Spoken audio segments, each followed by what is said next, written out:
every Pokemon professor. All 12 of the most moist, wrinkliest, adapted for underwater gripping brains being ranked. The tables have turned. Now it's time for a specimen to analyze the scientists. Every course series main professor, because oh, how I would love to get to know more about Professor Cosmo and his findings on non-sentient Geodudes. But the guy's just not giving me much to work with, is he? How am I supposed to get to know someone who doesn't even have a unique sprite? All of these scientists in the game, he could be any one of these guys at any given time. How can you trust a man like that? Look, if the name isn't tree-based, you might as well be like a 5'4" NBA prospect. I don't know why you'd even be getting into the field unless you're just a genetic freak and you're not normal, like these 12 Pokemon professors.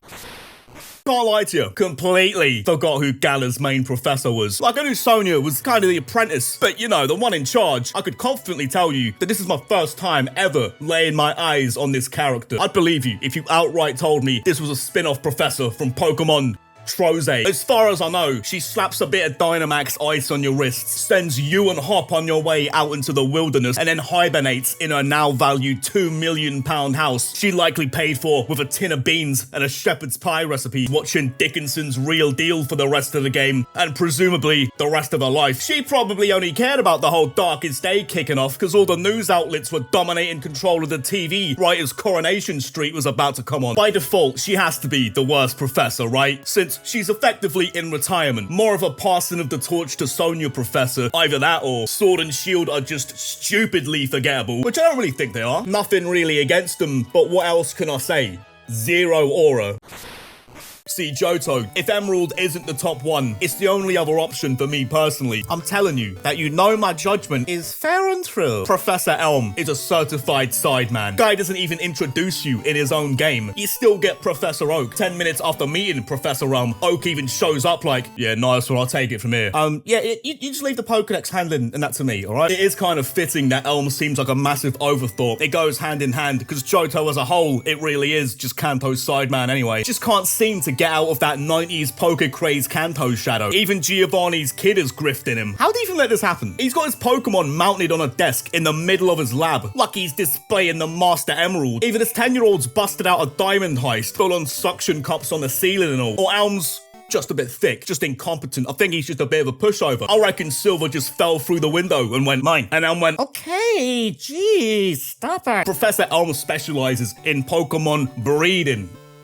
Okay, credited with discovering Pokemon eggs, and I assume is the reason for baby Pokemon being discovered, or at the very least, it'd make more sense he's just the reason why they're classified as baby Pokemon in the first place. So what that means, the moment this man received his doctorate, he went, right, it's about time we get these freaks talking. Bring out all the jinx.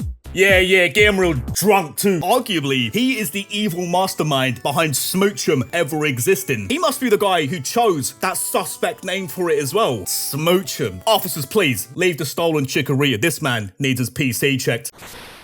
People might not like this because it's Hoenn. And trust me, Emerald is arguably top one. So you know I'm being fair here. Professor Birch is easily on the weaker side of professors. Your man always gets packed in by a level 2 Poochyena. Sir, we have world champions on this list, okay? The greatest mind in all of the Hoenn region. What's the first thing you learn in Pokemon? What is it? You don't ever go into the tall grass without being strapped up. That's lesson number 1. That's no running around the pool. Guard yourself at all times. The rift to Nirvana come as you are. Oak is the one saving you from the grass. You're the one having to save Birch. Your man has dedicated his life to the study of Pokemon habitats and almost contracted rabies in one. Specialty's habitat and has zero clue on how to handle himself in one. At least freshen up with a repel or something if you're gonna be wandering on the streets naked like that. Stood up by a level 2 Poochyena. That is a weak man to be in the Pokemon profession. The moment I have a Torchic at my command, I'd hold him up like, yeah, that's it. And the other two?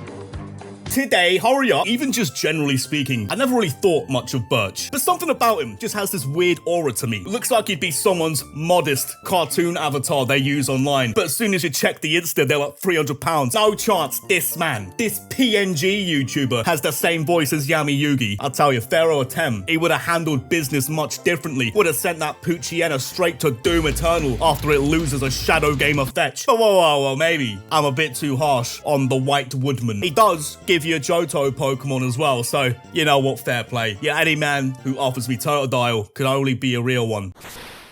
Professor Laventon from Legends Arceus is an interesting one. He has the same core motive as any other professor. Get out there and be my star player, my prized freak collector. Except this professor actively hunts with you, in the thick of it, on the prowl with you. Well, half true. He might help you set up the tents for a minute, but that's all you're getting, alright? All the other professors, they have labs full of assistants. Well, at least 2. However many the budget of the cartridge will allow him to have. But Laventon's assistants, you. His lab, the wilderness, the great outdoors. It's still a combined effort now, it's just you're the muscle, and the catching, and the brains, and the danger. Really, you're pretty much everything that isn't reporting back and writing down notes. You're the hired goon, the Arthur Morgan of the campsite. You go out and you do all the dangerous, life-threatening jobs. And Laventon sits back, munching 10 portions of potato mochi, and maybe he'll write up a little draft tweet about a Pokemon you show him. That's what makes Laventon an interesting addition to the Professor lore, because it's the only real canon explanation on who's writing the Pokedex entries that's actually human. Everything from Legends Arceus is from his perspective, just his base form observations. Makes the Pokedex feel much less like a Wikipedia and far more like a Reddit top comment. Pokedex entries in the modern age, they probably have to come with community notes at the bottom before they get officially published. But this is all just some guy, he just giving his 2 cents. Truly the Wild West of freak documentation. Typhlosion, said to purify lost forsaken souls with its flames and guide them to the afterlife. Said who? Said me. Who's gonna tell him no? Alright, smart guy, yeah, go on, everyone listen up. He's gonna tell us, well, what does Typhlosion do?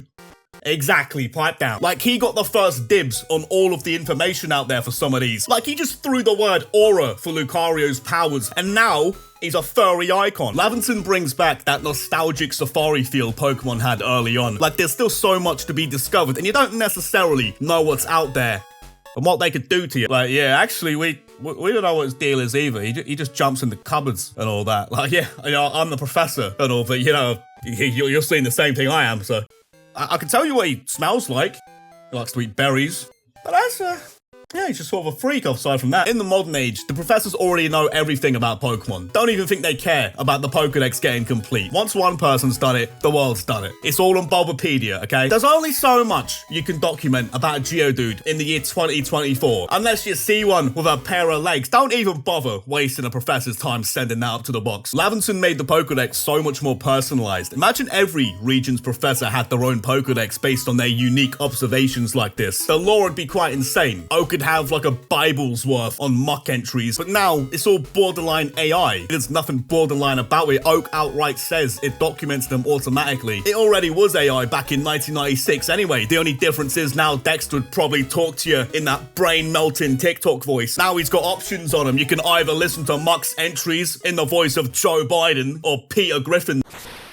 Sonia, I can give some fair ratings towards for being one of the more active professors, for having an actual character. Half of the professors, I feel they want nothing to do with you. Send you on your way, and all interactions from here on out are done via soulless aids, only finding the time for you the second you become world champion of little clout chasers. Sonia is actually all about the discovering and the adventuring, kind of like you, the player. And she also stands out a fair bit from being more of a historian than a professor. Has an actual motive. I say, boy, what's all the ruckus? What is darkest day, chibba jabba? Still climbing the professing ladder. That's what makes her a bit more lively than your average professor. She's hungry. She's got something to prove in this business. With all of her findings, everything that you also discover along the way with the legendary dogs and Eternatus being published in a book, which ends up getting her recognized as a professor. So she's one with an actual character arc. Something unique about Sonia is her having a genuine partner Pokemon, not something that's only there for a fight. Having an actual pet Yamper going about with her. There's something about this, don't you think? It just kind of humanizes her. It shows that she actually does like Pokemon when she's off the clock. It's not just a hustle for her. Half of these professors are so interested in Pokemon that they dedicate their entire lives to studying them, but raising one themselves, Jesus. Would you like fries with that Quentin? Half of them can't be asked to even have a single one around the lab. I wouldn't get a single thing done if I'm Professor Oak. Don't care what needs hypothesizing. There's a Bulbasaur trapped in my office, and you expect me not to now dedicate my life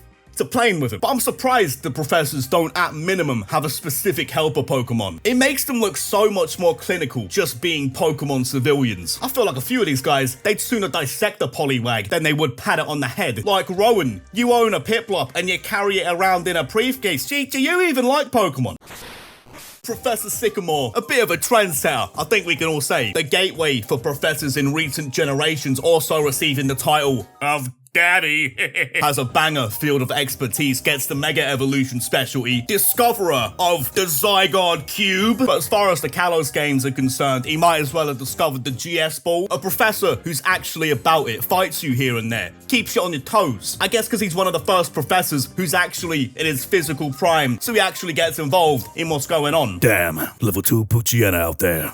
I better stay in office or I'm finished. Actively beefs with Team Flare after Lysander reveals himself as their leader, which your man Augustine Sycamore was very disappointed by. Yeah, I'll be disappointed too. The most predictable heel turn in history. Who's Lysander even pretending for? If it wasn't Sycamore at least. Most blatantly, comically evil man in Pokemon. The guy looks like he feuds with Austin Powers. Oh, Sycamore. He's still young. Okay, he's not the brightest professor going. Dumb and pretty, just how's I like him. Also, Sycamore, he hooks you up plenty throughout Kalos. So many helpful items. Obviously, you have Froakie.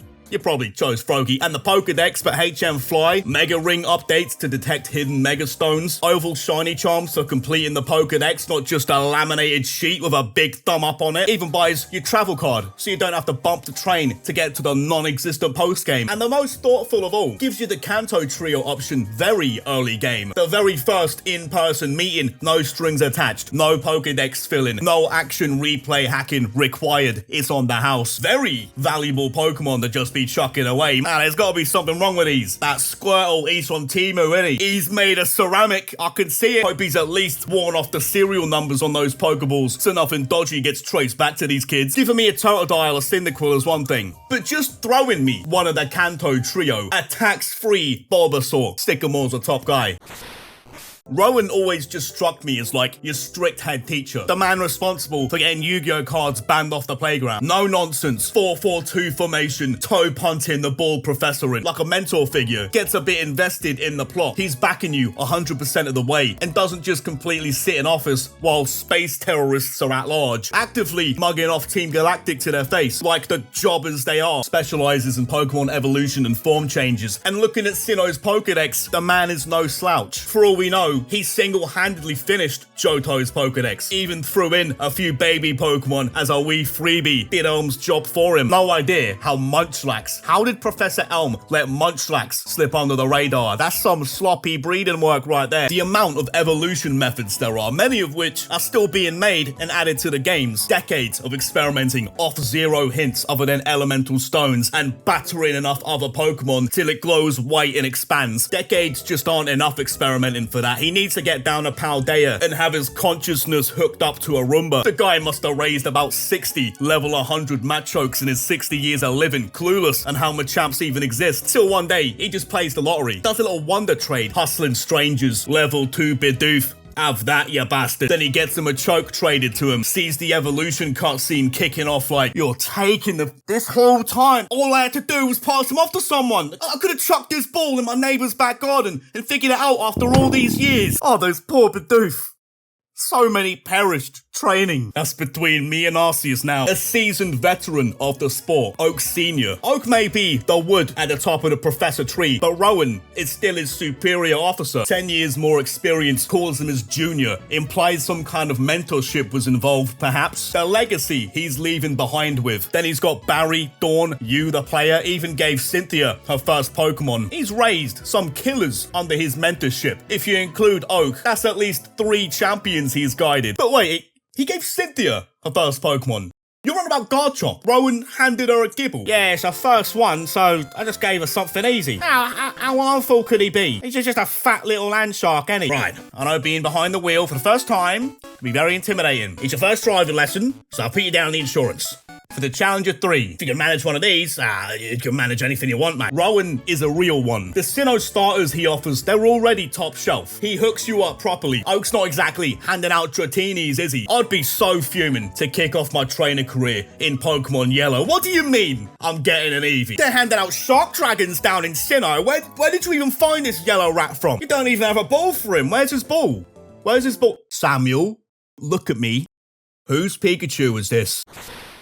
I can see a lot of people's favorite professor being Unova's Juniper, and you'd be valid, but I'm afraid half of you only have her as the favorite in the same way that I know Johnny Bravo would have her as the favorite. Can't imagine anyone hating this one. A likable character design from a strong set of games that's a refreshing take on the professor trope. Not even just the obvious, she's a woman thing, more so the first who doesn't fall under the old scientist or dweeb stereotype. One of those professors who constantly interacts with you throughout your adventure, actually shows up for work, not acting jobless. No chance you're running into Professor Oak down Diglett Cave 2 p.m. on a random Tuesday to hand you a lucky egg. No one else is in need of a high-vis lab coat. One of the only professors banging out research on a consistent basis, it feels like. Studying the origin of Pokemon. Big baller specialty right there. She's not just a full-time ponderer of the egg. How I was saying earlier about some professors feeling like robots. You know, aside from the two that actually are. When it comes to actually owning Pokemon, all business, no play. I've always liked the subtle headcanon that the Pokemon they show you during the intro is their own. And Juniper is the only one who lives up to that. Actually has the pet Minchino. Even keeps the Patrat she got from the catching tutorial for The Office. And if you consensually own a Patrat, I'd have to think you're full on goon maxing. But I don't see any flat caps and rubber gloves. So all that can mean is that she genuinely just loves Pokemon. Not even just owning Patrat, but letting him in the house, on the sofas and everything. That's dedication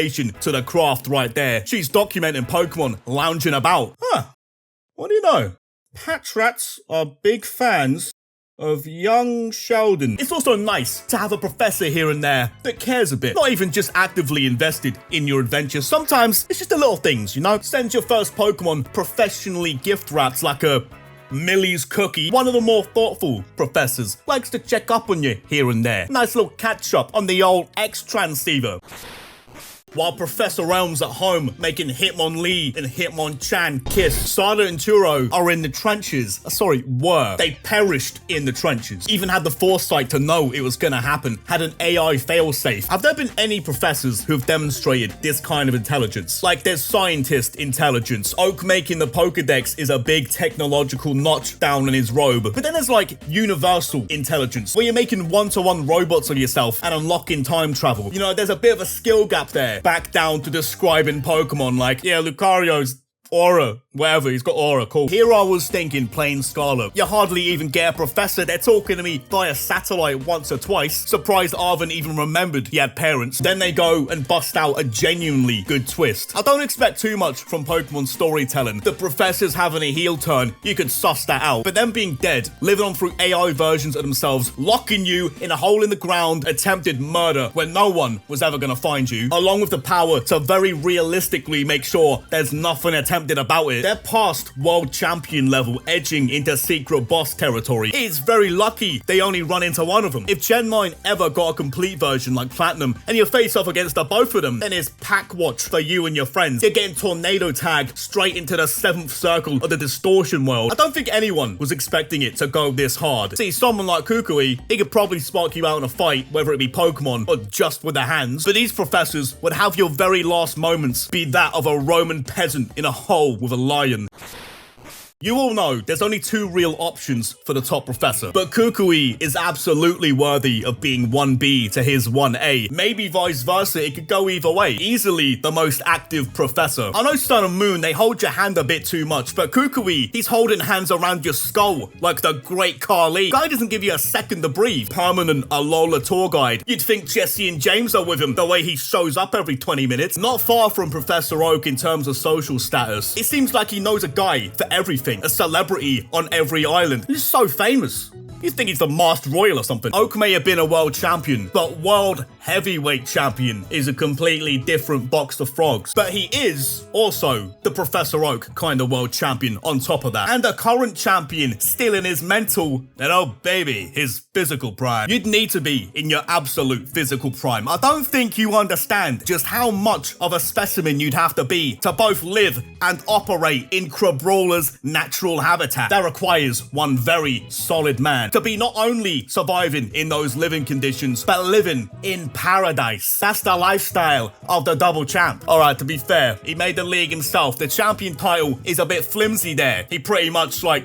Black Adam'd his way into being in the world champion conversation. But that doesn't take him out of the conversation of being a complete weapon. Specializes in Pokemon moves, and he takes the brunt of them himself, just sparring with Rockruffs in the shed. Oh, sorry. Well, la-dee-da. The laboratory. Imagine Kukui's the guy who establishes the damage of each move in lore. He just like Steve-O's his way into documenting every painful move. Takes a direct flamethrower like, oh, alright, that's definitely a 90 damager. Explains why steel types are documented as the most defensively solid. Just look at the man. Kukui's a steel type himself. I just know them abs are immune to poison. Plenty of professors past the Sycamore era. I know many of you weapons out there consider to be papa-worthy, but you all know who the big daddy is in the professor field. This isn't even just a glazed canto. Professor Samuel Oak is a big baller. They all answer to that firm, sturdy Oak. Even random civvies, they'll come up to you and they'll tell you the highest authority in Pokemon, because everyone knows Professor Oak. People just call him the Pokemon Professor. Ask anyone on the street who Professor Elm is. I don't even think the people of New Barktown know who Professor Elm is. And I know he's absolutely one of the more hands-off professors. Here's 5 Pokeballs and a firm handshake, son.